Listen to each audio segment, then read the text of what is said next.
The Black Cat by Edgar Allan Poe. For the most wild yet most homely narrative which I am about to pen, I neither expect nor solicit belief. Mad indeed would I be to expect it, in a case where my very senses reject their own evidence. Yet mad am I not, and very surely do I not dream. But tomorrow I die, and today I would unburthen my soul. My immediate purpose is to place before the world, plainly, succinctly, and without comment, a series of mere household events. In their consequences, these events have terrified, have tortured, have destroyed me. Yet I will not attempt to expound them. To me, they have presented little but horror. To many, they will seem less terrible than barocks. Hereafter, perhaps, some intellect may be found which will reduce my phantasm to the commonplace. Some intellect more calm, more logical, and far less excitable than my own, which will perceive in the circumstances I detail with awe nothing more than an ordinary succession of very natural causes and effects. From my infancy I was noted for the docility and humanity of my disposition. My tenderness of heart was even so conspicuous as to make me the jest of my companions. I was especially fond of animals. I was indulged by my parents with a great variety of pets. With these I spent most of my time, and never was so happy as when feeding and caressing them. This peculiarity of character grew with my growth, and in my manhood I derived from it one of my principal sources of pleasure. To those who have cherished an affection for a faithful and sagacious dog, I need hardly be at the trouble of explaining the nature or the intensity of the gratification thus derivable. There is something in the unselfish and self-sacrificing love of a brute which goes distinctly to the heart of him who has had frequent occasion to test the paltry friendship and gossamer fidelity of mere man. I married early, and was happy to find in my wife a disposition not uncongenial with my own. Observing my partiality for domestic pets, she lost no opportunity of procuring those of the most agreeable kind.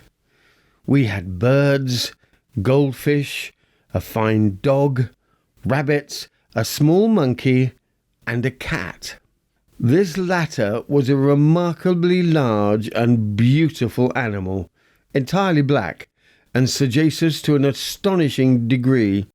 In speaking of his intelligence, my wife, who at heart was not a little tinctured with superstition, made frequent allusion to the ancient popular notion which regarded all black cats as witches in disguise.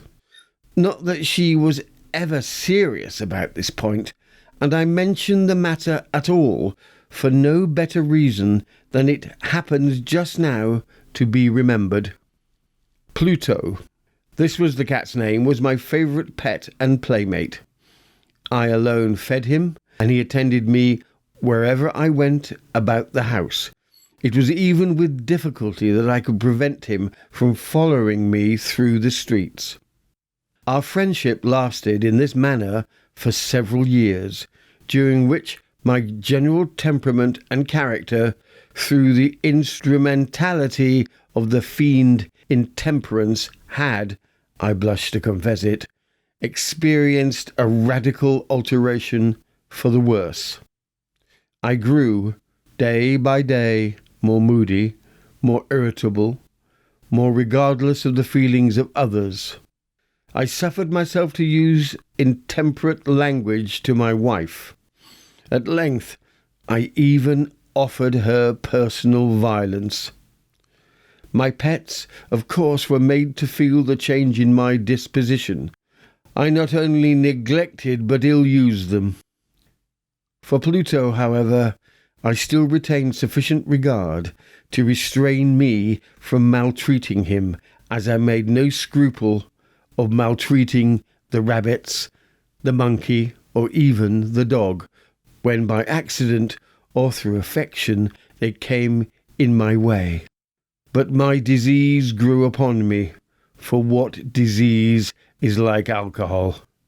And at length, even Pluto, who was now becoming old, and consequently somewhat peevish, even Pluto began to experience the effects of my ill temper. One night, returning home, much intoxicated from one of my haunts about the town, I fancied that the cat avoided my presence. I seized him, when in his fright and at my violence he inflicted a slight wound upon my hand with his teeth. The fury of a demon instantly possessed me. I knew myself no longer. My original soul seemed at once to take its flight from my body, and a more than fiendish malevolence gin thrilled every fibre of my frame. I took from my waistcoat pocket a penknife, opened it, and grasped the poor beast by the throat, and deliberately cut one of its eyes from the socket. I blush, I burn, I shudder while I pen the damnable atrocity. When reason returned with the morning, when I had slept off the fumes of the night's debauch, I experienced a sentiment half of horror, half of remorse, for the crime of which I had been guilty. But it was, at best, a feeble and equivocal feeling, and the soul remained untouched. I again plunged into excess, and soon drowned in wine all memory of the deed. In the meantime, the cat slowly recovered. The socket of the lost eye presented, it is true, a frightful appearance, but he no longer appeared to suffer any pain. He went about the house as usual, but, as might be expected, fled in extreme terror at my approach. I had so much of my old heart left as to be at first grieved by this evident dislike on the part of a creature which had once so loved me. But this feeling soon gave way to irritation, and then came, as it to my final and irrevocable overthrow, the spirit of perverseness. Of this spirit philosophy takes no account. Yet I am not more sure than my soul lives that I am that perverseness is one of the principal impulses of the human heart, one of the indivisible primary faculties or sentiments which give direction to the character of man.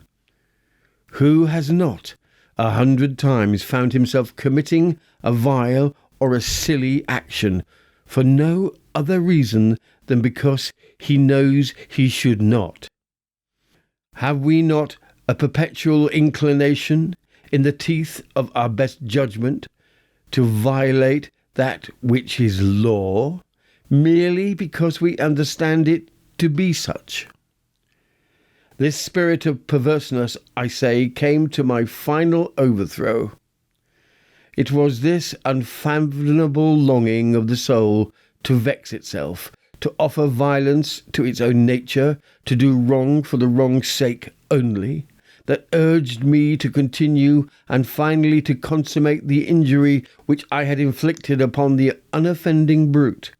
One morning, in cool blood, I slipped a noose about its neck and hung it to the limb of a tree. Hung it with the tears streaming from my eyes and with the bitterest remorse at my heart. Hung it because I knew that it had loved me, and because I felt it had given me no reason of offence.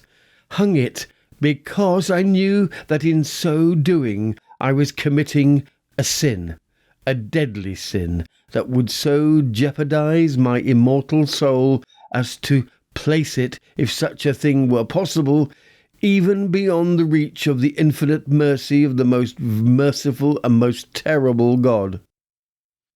On the night of the day on which this cruel deed was done, I was aroused from sleep by the cry of fire. The curtains of my bed were in flames.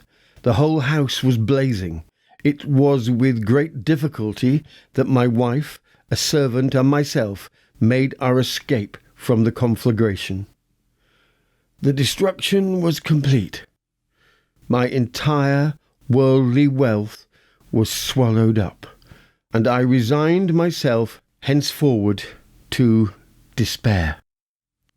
I am above the weakness of seeking to establish a sequence of cause and effect between the disaster and the atrocity, but I am detailing a chain of facts and wish not to leave even a possible link imperfect. On the day succeeding the fire, I visited the ruins. The walls, with one exception, had fallen in. This exception was found in a compartment wall not very thick, which stood about the middle of the house, and against which had rested the head of my bed. The plastering had here in great measure resisted the action of the fire, a fact which I attributed to it having been recently spread. About this wall a dense crowd were collecting, and many persons seemed to be examining a particular portion of it with very minute and eager attention. The words "strange," "singular," and other similar expressions excited my curiosity. I approached and saw, as if graven in bas relief upon the white surface, the figure of a gigantic cat. The impression was given with an accuracy truly marvellous. There was a rope about the animal's neck. When I first beheld this apparition, for I could scarcely regard it as less, my wonder and my terror were extreme. But at length reflection came to my aid. The cat, I remembered, had been hung in a garden adjacent to the house. Upon the alarm of fire, this garden had been immediately filled by the crowd, by some one of whom the animal must have been cut from the tree and thrown through an open window into my chamber. This had probably been done with a view of arousing me from sleep.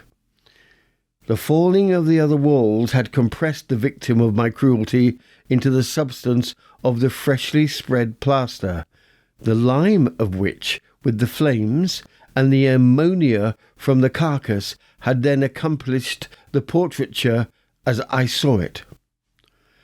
Although I thus readily accepted this for a reason, if not altogether to my conscience, for the startling fact just detailed, it did not less fail to make a deep impression upon my fancy. For months I could not rid myself of the phantasm of the cat, and during this period there came back into my spirit a half sentiment that seemed, but was not, remorse. I went so far as to regret the loss of the animal, and to look about me, among the vile haunts which I now habitually frequented, for another pet of the same species and of somewhat a similar appearance with which to supply in its place.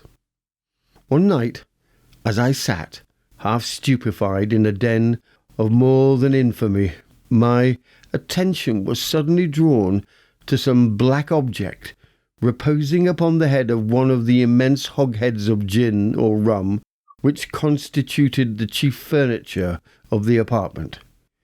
I had been looking steadily at the top of this hogshead for some minutes, and what now caused me surprise was the fact that I had not sooner perceived the object thereupon. I approached it and touched it with my hand. It was a black cat, a very large one, fully as large as Pluto, and closely resembling him in every aspect but one. Pluto had not a white hair upon any portion of his body, but this cat had a large, although indefinite, splotch of white covering nearly the whole region of the breast. Upon my touching him, he immediately arose, purred loudly, rubbed against my hand, and appeared delighted with my notice. This, then, was the very creature of which I was in search.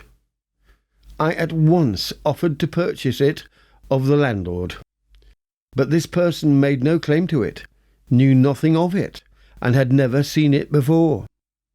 I continued my caresses, and when I prepared to go, the animal evinced a disposition to accompany me. I permitted it to do so, occasionally stooping and patting it as I proceeded. When it reached the house, it domesticated itself at once, and became immediately a great favourite with my wife. For my part, I soon found a dislike to it arising within me. This was just the reverse of what I had anticipated, but I know not how or why it was. Its evident fondness of me rather disgusted and annoyed. By slow degrees, these feelings of disgust and annoyance rose into the bitterness of hatred. I avoided the creature. A certain sense of shame and the remembrance of my former deed of cruelty prevented me from physically abusing it.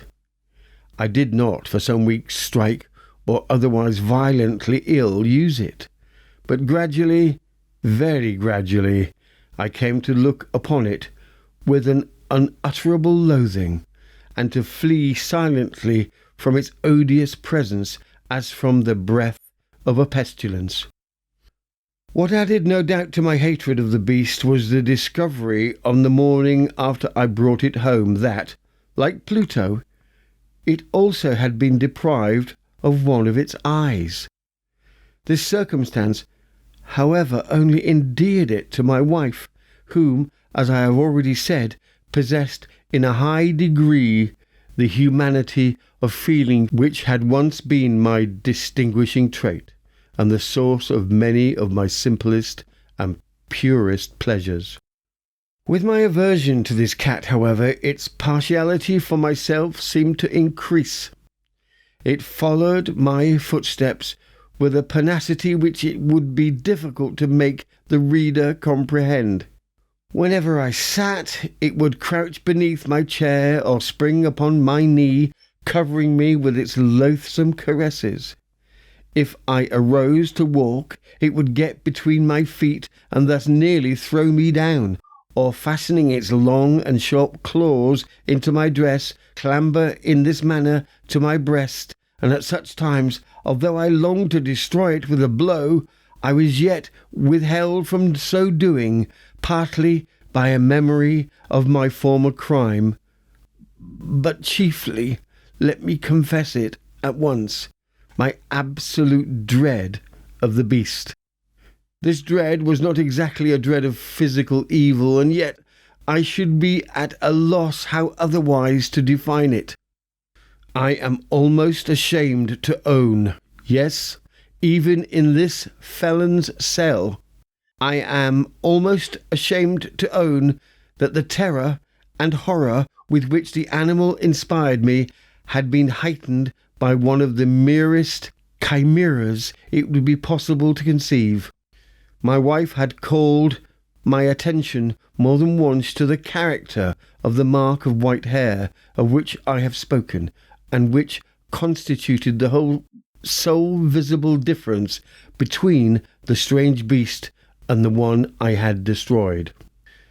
The reader will remember that this mark, although large, had been originally very indefinite, but by slow degrees nearly imperceptible, at which for a long time my reason struggled to reject as fanciful, it had, at length, assumed a rigorous distinctness of outline. It was now the representation of an object that I shudder to name, and for this, above all, I loathed and dreaded and would have rid myself of the monster had I dared. It was now, I say, the image of a ghastly thing, of the gallows. O mournful and terrible engine of horror and the crime of agony and of death!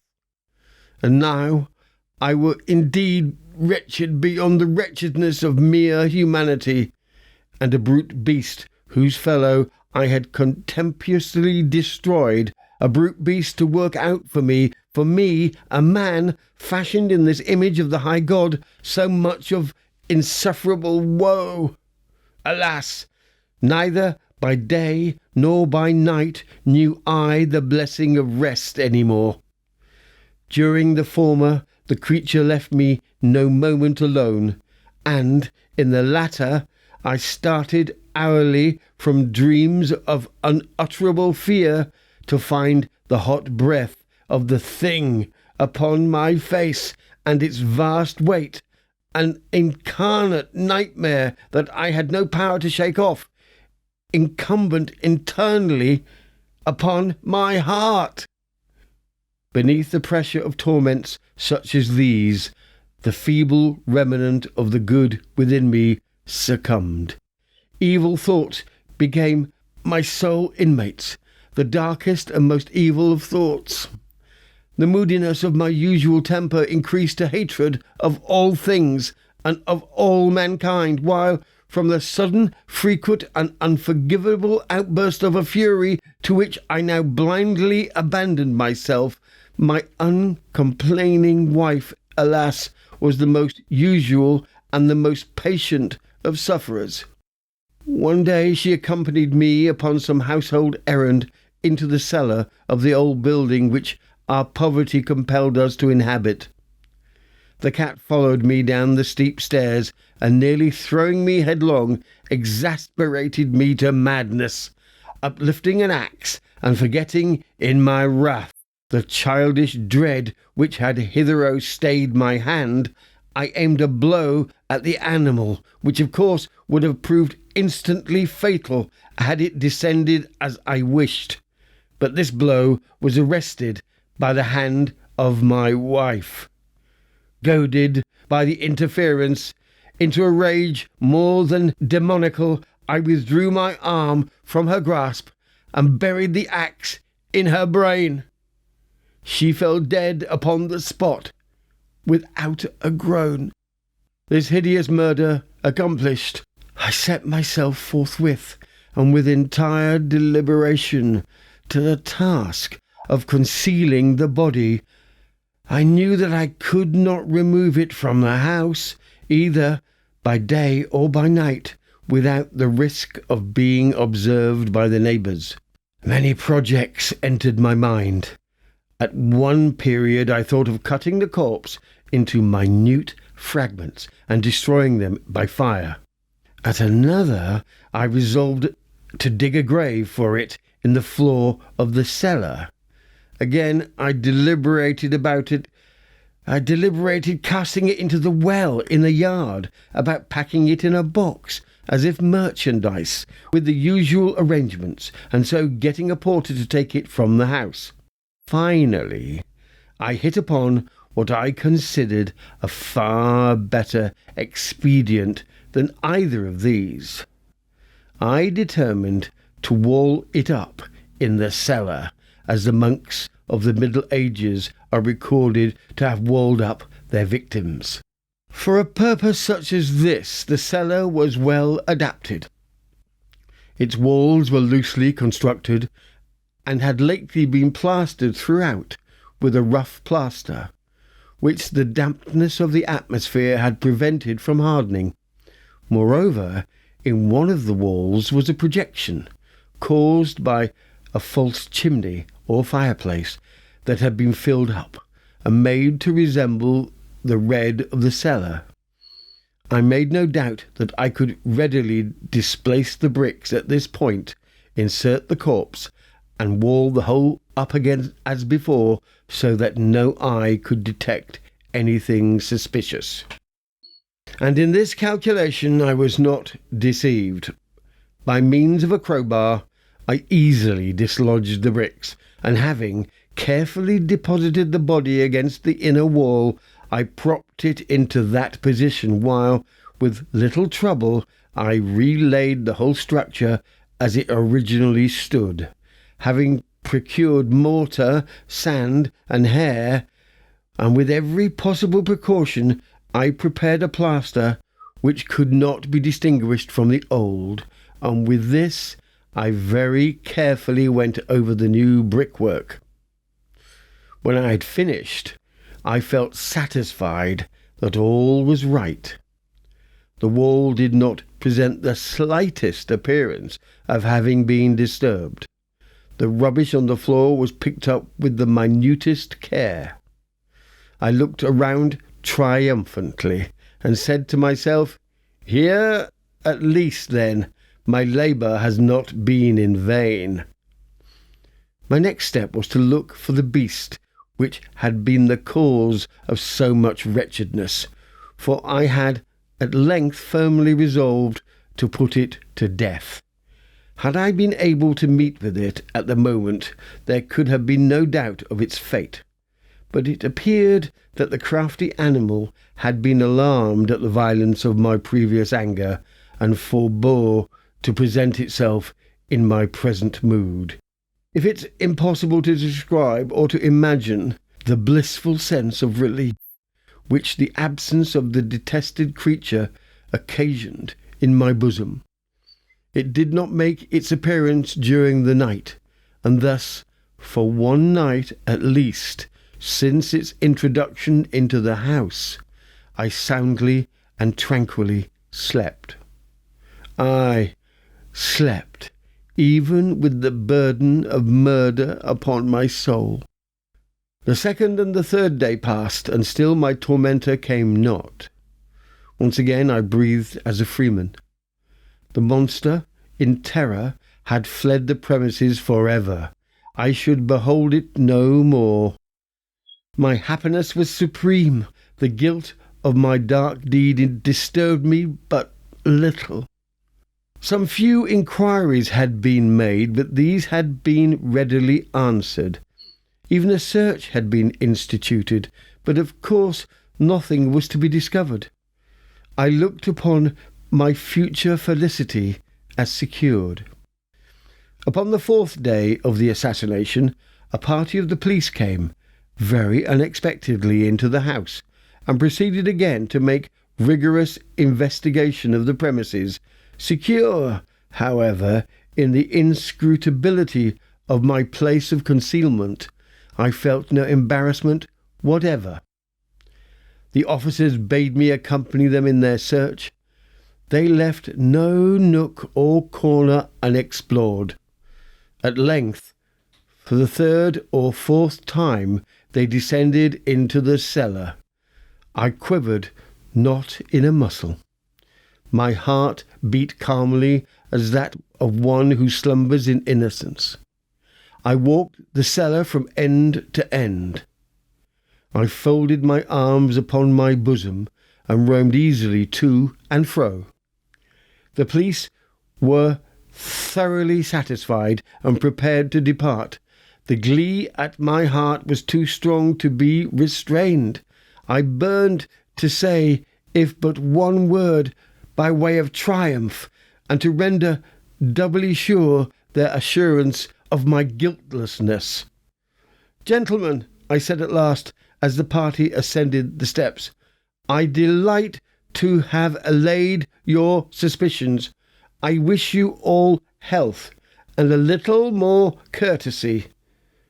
By the by, gentlemen, this is a very well-constructed house." In the rapid desire to say something easily, I scarcely knew what I uttered at all. "I may say an excellently well-constructed house. These walls— are you going, gentlemen? these walls are solidly put together, and here, through the mere frenzy of bravado, I rapped heavily with a cane which I held in my hand upon that very portion of the brickwork behind which stood the corpse of my wife of my bosom. But may God shield and deliver me from the fangs of the arch-fiend. No sooner had the reverberation of my blows sunk into silence than I was answered by a voice from within the tomb, by a cry, at first muffled and broken, like the sobbing of a child, and then quickly swelling into one long, loud and continuous scream, utterly anomalous and inhuman, a howl, a wailing shriek, half of horror, half of triumph, such as might have arisen only out of hell, conjointly from the throats of the damned in their agony and of the demons that exult in their damnation. Of my own thoughts it is folly to speak. Swooning, I staggered to the opposite wall, and for one instant the party upon the stairs remained motionless, through extremity of terror and of awe. In the next, a dozen stout arms were toiling at the wall. It fell bodily. The corpse, already greatly decayed and clotted with gore, stood erect before the eyes of the spectators. Upon its head, with red extended mouth and solitary eyes of fire, sat the hideous beast whose craft had seduced me into murder, and whose informing voice had consigned me to the hangman. I had walled the monster up within the tomb.